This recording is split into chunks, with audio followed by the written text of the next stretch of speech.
जो व्यक्ति निश्चित रूप से ब्रह्मचर्य का पालन करना चाहता है, उसे पहले अपनी इंद्रियों पर नियंत्रण की जांच और कड़ी परीक्षा करनी चाहिए, और यदि उसे लगता है कि वह चूक सकता है तो उसके लिए विवाह करना ही बेहतर है। उसके बाद भी यह नियंत्रण में रहना चाहिए और उसे नियंत्रण रखने की अपनी इच्छा के बारे में उसे सचेत करना चाहिए।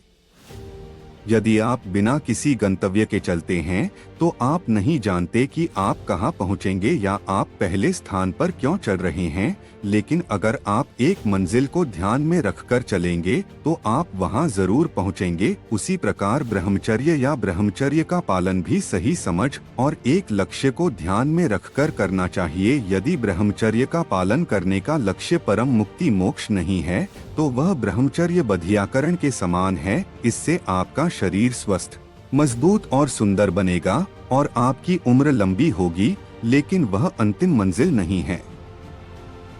अधिकांश पुरुषों का मानना है कि वीर्य संग्रह से पुरुष बलवान बनता है और उसमें एक्सरसाइज करने की ज्यादा शक्ति आती है। दूसरी धारणा यह है कि संभोग करने से इस शक्ति का क्षय होता है, जिसके कारण थकान और कमजोरी महसूस होती है। उपरोक्त दोनों ही धारणाएं बिल्कुल गलत है। सच्चाई तो यह है कि संभोग करने के बाद पुरुष को मानसिक दबाव और ब्लड सर्कुलेशन की तीव्रता के कारण थकान और कमजोरी महसूस होती है।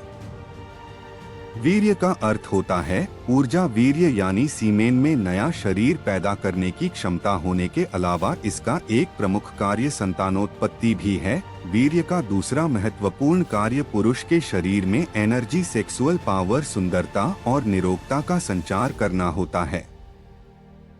वीर्य का निर्माण लगातार होता रहता है। पुरुष जननांगों में वीर्य का निर्माण लगातार होता रहता है। इसका निरंतर बनना यही दर्शाता है कि इसे संभोग के दौरान बाहर अवश्य स्खलित किया जाए, न कि शरीर के अंदर इसको संग्रहित करके रखा जाना चाहिए। इसे इस उदाहरण से समझने की कोशिश करें। जब पानी की टंकी लबालब भर जाती है तो उसे थोड़ा सा खाली करने के लिए नल खोलकर पानी बहा दिया जाता है। उसी प्रकार वीर्य की व्यर्थ मात्रा भी स्वप्न दोष के जरिए या संभोग के माध्यम से शरीर से बाहर निकलकर बह दिया जाता है। ठीक उसी प्रकार वीर्य भी